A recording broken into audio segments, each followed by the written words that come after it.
mwebaza kubanga akuwadde ebyokulya n'ebyokunywa n'ebyokwambala. Era mwebaza kubanga agabiridde obulamu bwo. Erinnya lye ettukuvu lyebazibwe liweebwe nnyo ekitiibwa. Ndi musanyufu nnyo okubanga owulidde ebigambo bino, naye ate okusinga ennyo kubanga obiwulira ate ng'obigabanako n'abalala. Weebala okulaba puroguraamu eno Amaka n'Obufumbo wano ku Hope Channel TV n'omusumba Baagalana Ivan Samwiri. Era nga nkujjukiza nti ebyokuyiga ebirala byonna bye tuzze tuyiga emabega kusobola okuddamu n'obigoberera ku YouTube channel eya Pastor Baagalana Ivan Samuel. Teweerabira ku subscribinga ku channel eyo osobola okwongera okulaba ebirala bingi. Ate osobola okugobera programs zino live atali kumpi na TV yo ku YouTube channel ya Hope Channel Uganda. Manyi nti Mukama ajja kwongera okuwa omukisa era ajja kwongera okuwanirira ng'okola ekyo. Kitaffe omwagalwa tukwebaza kubanga otuwadde obulamu. Jangu otusomese otuyigirize ng'obugagga bw'ekisa kyo bwe buli. Otusabye awamu n'okwebaza okuyita mu linnya lya Yesu Kristo omulokozi waffe. Amiina. Kyenjagala nkutegeeze era kyenjagala omanyi era kyenjagala otwale nga kikulu kye kino nti wakati mu bisoomoozo ebingi n'ebinyigiriza ebingi Katonda ali wamu naffe. Njogera ku binyigiriza amaka awamu n'obufumbo. Ebitusoomooza bingi, ebitunyigiriza bingi, ebitumalako emirembe bingi, naye tuyina Katonda atajja kutuleka. Tuyina Katonda ajja okuyimirira wamu naffe mu mbeera zonna atutuuse ku buwanguzi.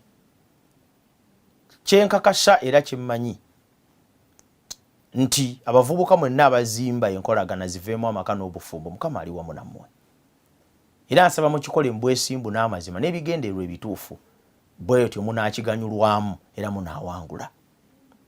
Ekimu ku kyenkakasa era kyemmanyi nti okuyita mu bigambo bino Katonda agenda kuzimba abavubuka, okubaggula amaaso n'okubalengeza kye beetaaga okumanya wamu n'okutegeera. Kubanga bwe banaakimanya ne bakitegeera kinaasobola okubazimba mu ngeri entuufu era eggwanidde. Bebulaniya 13:4 lunyiriri lwaffe lutambulirako mu byokuyiga bino lugamba nti obufumbo busibwemu ekitiibwa eri abantu bonna n'ekitanda kibe kirongoofu. Bakaba n'abenzi Mukama alibasalira omusango. Katonda tayagala tubeere mu bukaba na bwenzi. Katonda ayagala tukola amaka kubanga kye kigendererwa kyo okuva ku lubereberye. Kuva ddala lwe yatonda Adamu ne Kawa n'okutuusa olwaleero ekiruubirwa kya Katonda kibadde kyakkakasa nti amaka gakolebwa. Olwo kyenva nsaba naawe ozimba amaka aganaagulumisa erinnya lya Katonda, amaka aganaavaamu ezzadde erimuweesa ekitiibwa, amaka aganaakuleetera essanyu n'emirembe naye okusinga ennyo okuzimbibwa awamu n'okuwanirirwa. Ekyenkomerero amaka mw'onaafunira obuwanguzi. Nabagambye nti waliwo ebintu ebiraga nti courtship nfu era bwe munaagenda nayo mu maaso ebiseera byammwe eby'amaka bigenda kubeera bikalubo. Twayogedde ku kigambo ekya self-centeredness ne tugamba nti ze zimu ku nsonga ezireetera relationships okulabikira ddala nga nfu. Self-centeredness. Self-centeredness. Kyenjagala okubategeeza mwenna abalaba ebigambo bino, kintu kya bulabe nnyo mu relationship. Okubeera nga mu relationship mulimu kyekubiira. Okubeera nga mu relationship oludda olumu lwe lusalawo byonna. Manyi nti abali abalina ekikula nga bakoleriki bwe bawulira ebigambo nga bino balaba nga bya bunafu. Manyi bawampologoma mu musaayi gwabwe mulimu entalo, okulwana, okusinga n'okuvuganya. Kati okumugamba nti omukazi abeeko nekyayogera, okumugamba nti omuvubuka abeeko nekyayogera, okumugamba nti omusajja abeeko nekyayogera nga yiye mukazi yekoleriki, alabira ddala nga bintu byakumunafuya. Naye nze njagala okujjukiza newankubadde ng'ekikula kyo kikutuma okukola ekyo, naye kikukoze bubi nnyo kubanga kikutondeddewo amaka agenda okukaluba. Ensonga lwaki bakoleriki tebalina nnyo success kujjako mu maka gaabwe, okujjako ng'obulamu bwabwe bukkiriza nti n'ebikula ebirala weebiri era nabyo biteekwa okussibwamu ekitiibwa, ekintu ekitali kyangu. Naye mmanyi nti Katonda bw'abeera naffe newankubadde nga tuyinza okuba n'ebikula ebyo byonna nga birina n'obunafu obw'enjawulo, tubuwangula ne tugenda mu maaso. Ekintu ky'olimu oteesa, relationship gy'olimu ebirowoozo biwulirizibwa, relationship gy'olimu ogirimu olw'obulungi bw'omulala, relationship gy'olimu owa omulala omukisa naye okwennyonnyolako n'ategeerwa. Lwaki obeera self-centered? Lwaki mubeera mu courtship naye nga gwateekwa okulowoozebwako? Lwaki mubeera mu courtship nga byoyagala bye biteekwa okukolebwa? Lwaki mubeera mu courtship nga waliwo conditions ezirina okuba met ku luuyi lwo? Tofuddeeyo omulala oba anyigirizibwa, tofuddeeyo omulala oba afaanana atya, naye ekikulu gw'olina amateeka ge wassaawo agalina okukola. Babeera too self-centered to a level ng'agamba omwana omuwala nti singa tokkiriza nze neebake naawe, tegeera nti waliyo abawala abalala bangi, siri ku ggwe wekka. Teriiyo kintu kyolesa kwerowoozaako mu courtship nga muvubuka mulenzi kugamba mwana muwala nti bw'otakkiriza kumpa mubiri gwo sijja kukutwala. That is the highest level of self-centeredness. Ero ly'eddaala erisinga okubeera erya waggulu ery'okwerowoozaako. Eryo ly'eddaala erisinga okubeera erya waggulu ery'okwerowoozaako mu courtship. Lwaki? Kubanga kyabulabe, kinyigiriza, kyeraliikiriza. Omuvubuka bw'abeera eyo ng'omuwala bw'atamuwa mubiri gwe talina pulogulaamu egenda naye mu maaso. Omuvubuka n'anyigiriza omuwala, n'amumalako emirembe, n'amutuga, omuwala n'abeera ku bunkenke. Kyokka nga mwana wattu omuwala naye akimanyi ti singa omuvubuka ono mala ne muwa omubiri gwange, emikisa egy'okunsigaza giba gisalise paka ebitundu 5 ku 100. Ekyenjogedde mazima era buli mwana omuwala ali ekyakimanyi. Beyond reasonable doubt.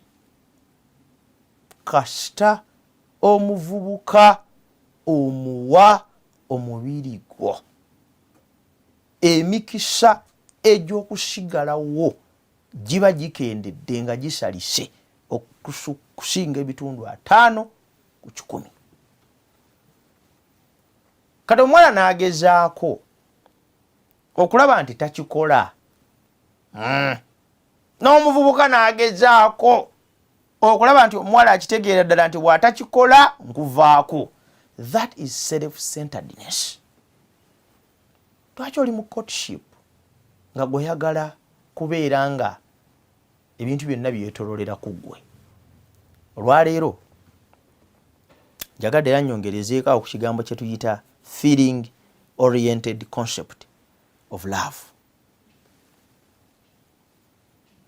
Feeling oriented concept of love mbi nnyo era kamu kabonero akalaga nti ekintu kye muzimba kigenda kuyiika. Bwe muzimbanga ekintu kyonna mukakasa nti tekyesigamye bwesigamye ku ngeri gye muwuliramu yokka. Waliyo bangi abali mu courtship naye nga yeesigamye ku ngeri gye bawuliramu yokka. Feeling oriented.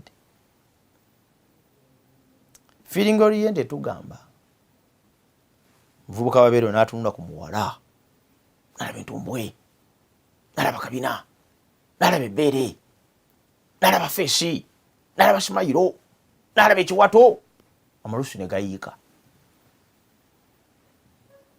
Kale oluvannyuma lw'amalusu okuyiika, Katonda ayingira mu relationship. Bangi baziyingiddemu olw'ebyo. Feeling oriented kitegeeza nti omuntu ali mu kintu naye nga kya feeling zokka. Feeling za bulabe kubanga zikyuka n'embeera. Omwana gw'omuwala osobola okulowooza nti oli w'amaanyi, osobola okulowooza nti owangudde omuvubuka. Waliyo abawala abatandika ebintu ebiri feeling oriented. Buli lw'ofuluma mu nnyumba yo gw'omuwala nga kabinako kamyumyudde, ebisambi byo biri bweru, amabeere go galingiza, ekkundiro lirabika, ozimba ekintu kye tuyita feeling oriented relationship. Ndowooza tusobola kwebuuza nsonga lwaki abasajja tebabeerawo. Wandibadde totawana kwebuuza nsonga lwaki bonna bakozesa bukozesa ne bagenda. Wandibadde totawana kwebuuza nsonga lwaki oyingidde mu myaka egyo naye nga kirabika nga awatali muntu waluubirira kubeera naawe newankubadde nga kumpi olabikira ddala ng'olina byonna. Eyo y'ensonga.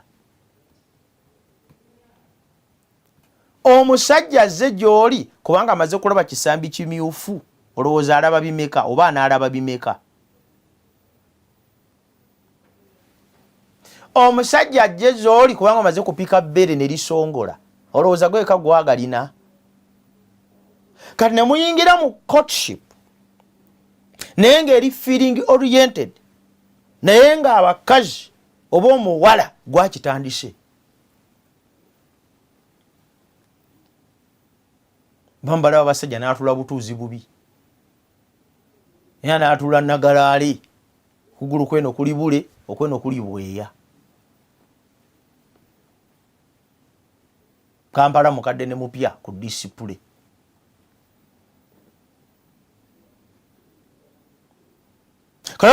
Oluvannyuma lw'omusajja okusiima ekibuga kyalengerera ewala n'akituukamu n'asuubula, tajja kudda kubanga wateekawo embeera ereeta feeling oriented relationship. Feeling oriented relationship yembeera ey'okuteekawo abantu bakyamuke balyoke bayingire mu mukwano. Era olwaleero abakazi abaana abawala aboogera ku disappointments n'ebirala, contribution nene nnyo gye mukoze ku bintu ebyo. Feeling oriented. Oli muvubuka yamuvuganga ku piki, bava waka bagende omutwala ku mulimu ngeri omuntu omulala yenna, naye ng'atuula kisajja n'akwata emikono gino n'agiteeka mu kiwato ky'omuvubuka, n'akwata ekifuba ky'omuwala n'akiteeka ku mugongo gw'omuvubuka. Mbu ye empewo eba emufuuwa ku makya, ali kuli alinga lukokobe.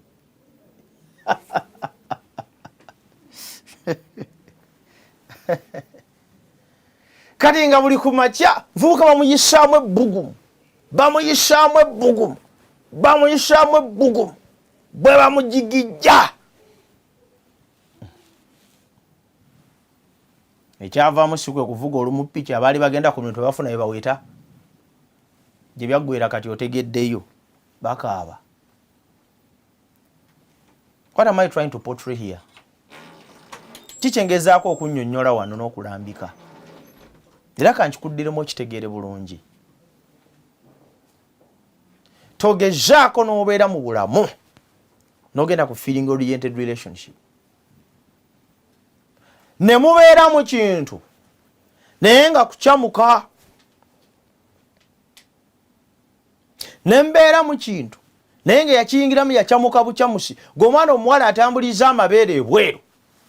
Tukwebaza wagafuna, Katonda yagakuwa malungi, ogakubye eddikini gafaanana bulungi, naawe bw'ogalabako weetya, naawe naffe n'ogatuleetera tugatye. It is okay ogatukuva mu maaso, Katonda ayolesa. Naye obuzibu bwe weekoze bwe buno,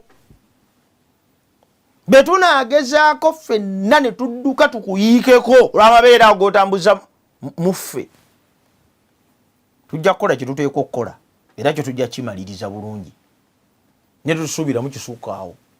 Lwaki? Kubanga you prompted a feeling oriented relationship.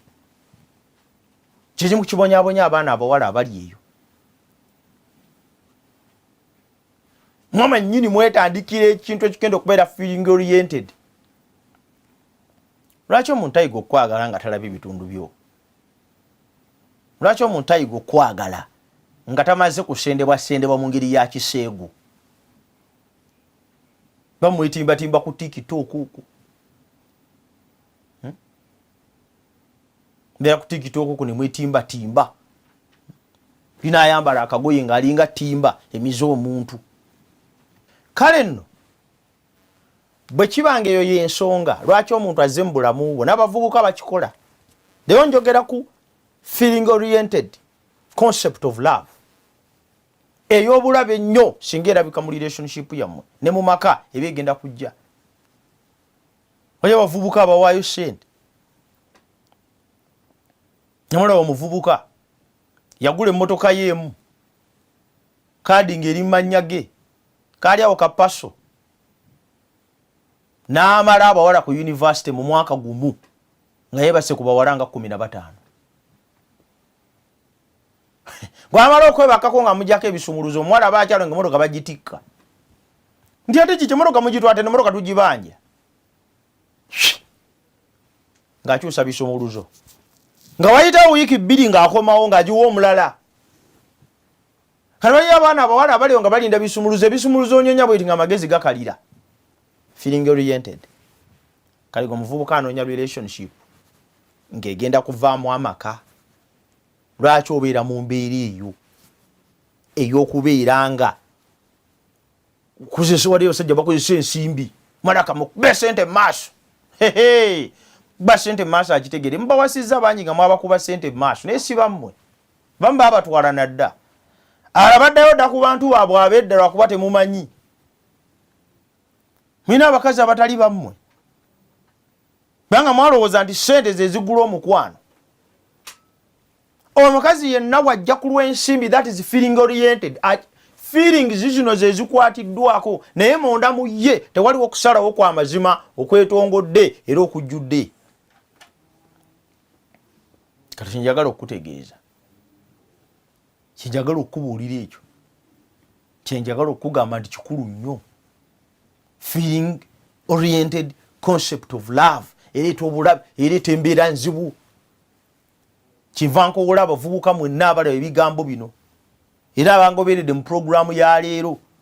Togezaako n'okyamusa omuntu akwagale, togezaako n'osooka kuyimusa kukyamuukirira kwe alyoka akwagale. Muvubuka ono kati n'otakkiriza muntu kuzimba kwagala kuva munda, n'otakkiriza muntu kuzimba kwagala okuviira ddala mu ggwe mu ye, naye okwagala n'akuzimba nga kusinzidde ku ebyo mukyamuukiriza.